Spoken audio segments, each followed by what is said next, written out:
Assalamualaikum warahmatullahi wabarakatuh.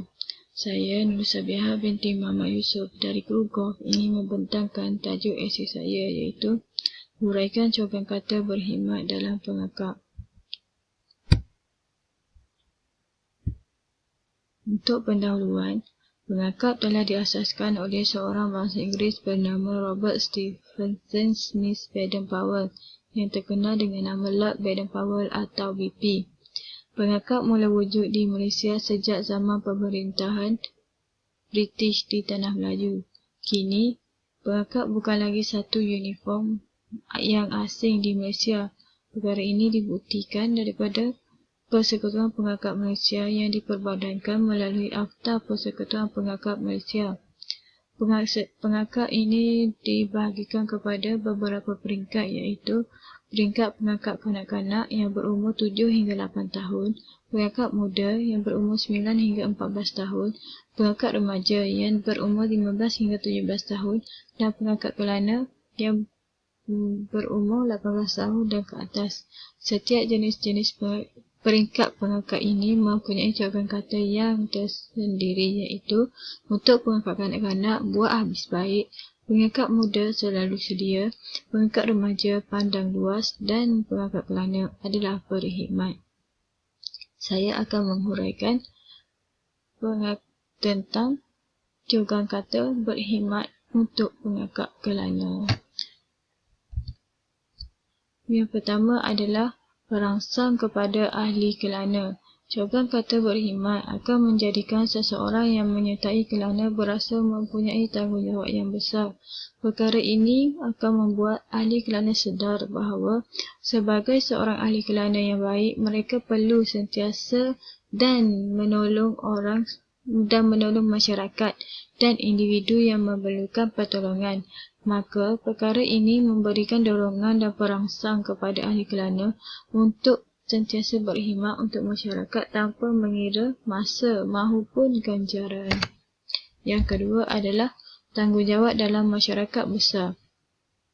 Cogan kata berkhidmat ini digunakan untuk menggambarkan bahawa tanggungjawab seorang ahli kelana lebih besar berbanding dengan pengakap-pengakap yang lain.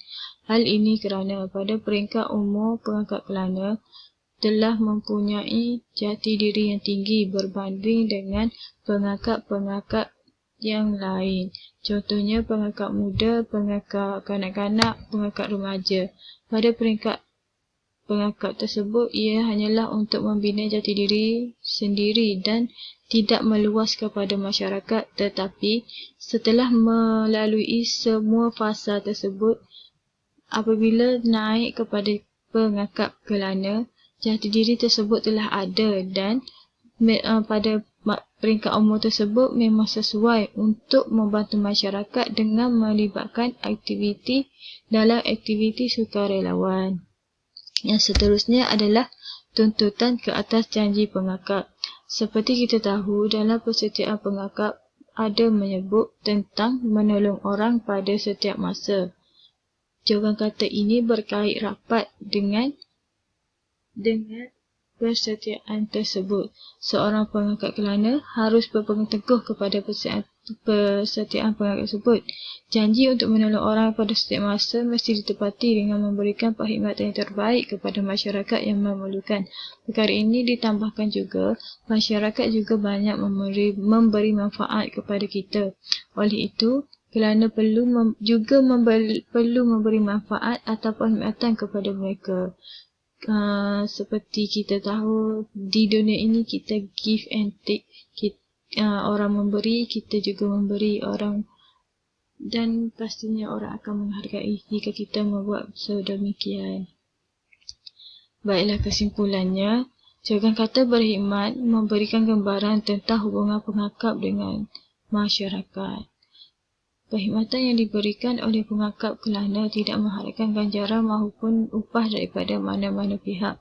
Perkhidmatan yang diberikan oleh pengakap kelana wajar diberikan penghargaan. Penghargaan tersebut tidak perlu berbentuk wang ringgit maupun hadiah, tetapi cukup dengan menghargai usaha-usaha atau perkhidmatan yang telah diberikan oleh pengakap kelana. Sekian, terima kasih.